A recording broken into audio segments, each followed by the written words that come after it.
Parashat Chukat, la divinisation de l'intelligence artificielle. Il y a certains pour qui l'intelligence artificielle, c'est leur médecin, leur conseiller, leur psychologue, ou même leur rave.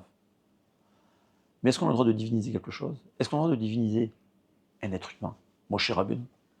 Notre paracha, Akadosh Baruch Hu dit à Moshe Rabbeinu, tu vas parler à la roche pour qu'elle donne de l'eau au peuple juif. Et Moshe Rabbeinu, au lieu de parler à la roche, il la frappe. Punition tellement grave qu'il ne peut pas rentrer en Eretz Israël.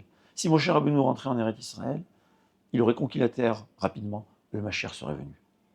Punition tellement grave. Pire encore, il y a 40 ans, il y a eu le même épisode. Le peuple juif a demandé de l'eau. Et Akadosh Baruch Hu, il a dit à Moshe Rabbeinu, frappe la roche. Pourquoi il y a 40 ans, il faut frapper la roche?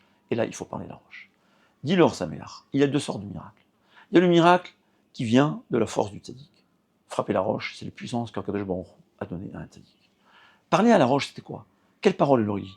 Il aurait dit une parole de Torah, une parole de Dieu.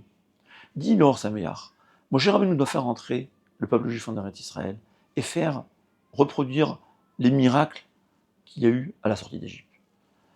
À la sortie d'Égypte, le peuple juif a connu un Moshe Rabbeinu qui était enfant.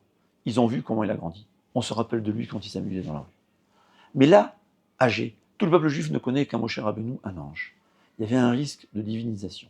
Si Moshe Rabbeinu avait parlé à la roche, il aurait ancré dans le peuple juif « Je ne suis pas Dieu, c'est la parole de Dieu qui fait tout ».